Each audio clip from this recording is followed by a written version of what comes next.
जय बाएक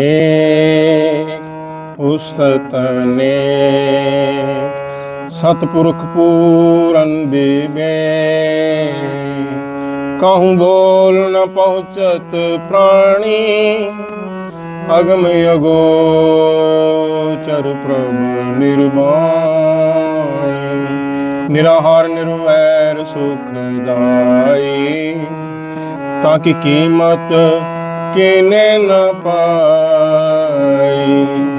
अनिक भगत बंधन नित कर है, चरण कमल हृदय सिमरै। सद बलिहारी सतगुर अपने, नानक जिस प्रसाद ऐसा प्रभु जपने। जय बाएक उस्तने सतपुरख पूरन विवेक। कहूँ बोल न पहुँचत प्राणी, अगम गोचर प्रभु निर्वाणी।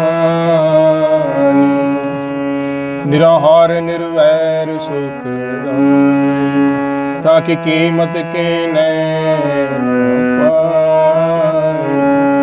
अनिक भगत बंधन नित कर है, चरण कमल हृदय सिमरै। सद बलिहारी सतगुर अपने, नानक जिस प्रसाद ऐसा प्रभु जपने।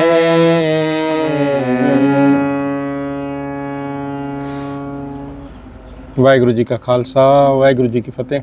गुरबाणी कीर्तन कथा की श्रृंखला में आपका स्वागत है। हरि जस गायन करते हुए, हरि नाम गुण गायन करते हुए गुरु जी उपदेश करते हैं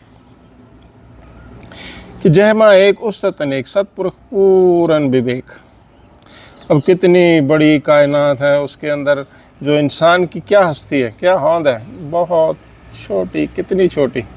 और फिर उस इंसान की सोच कितनी छोटी होती है, दृष्टिकोण, अनुभव और उम्र भी, आयु भी कितनी छोटी होती है। और फिर शरीर में जयमा कितनी होती है, एक।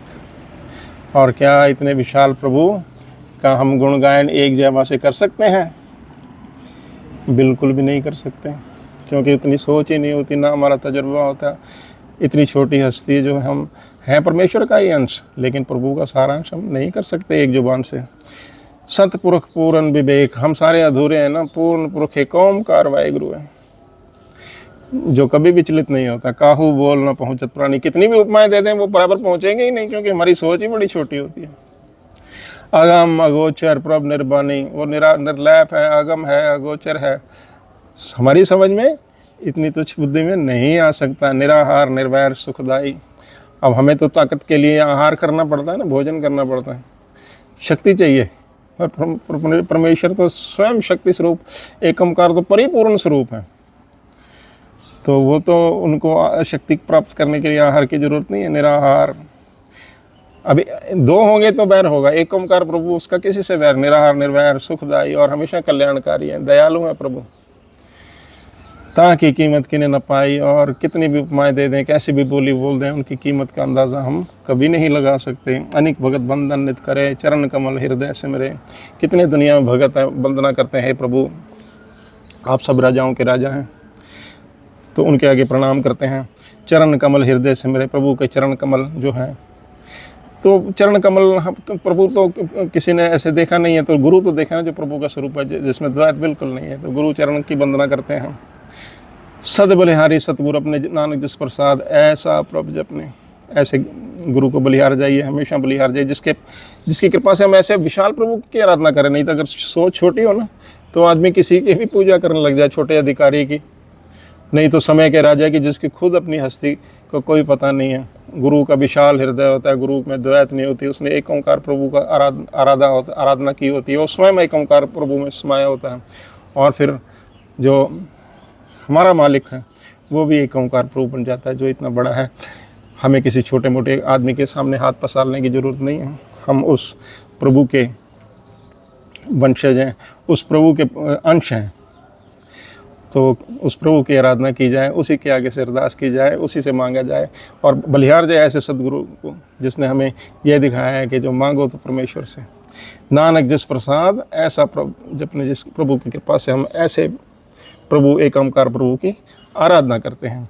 सो ऐसा गुरु जी उपदेश करते हैं। इसी के साथ दास को आज्ञा बख्शें। कोई गलतियों के लिए दास क्षमा का प्रार्थी है। अरदास करें कि ये कीर्तन कथा की श्रृंखला आगे भी इसी तरह से चलती रहे। वाहे गुरु जी का खालसा, वाहे गुरु जी की फतेह।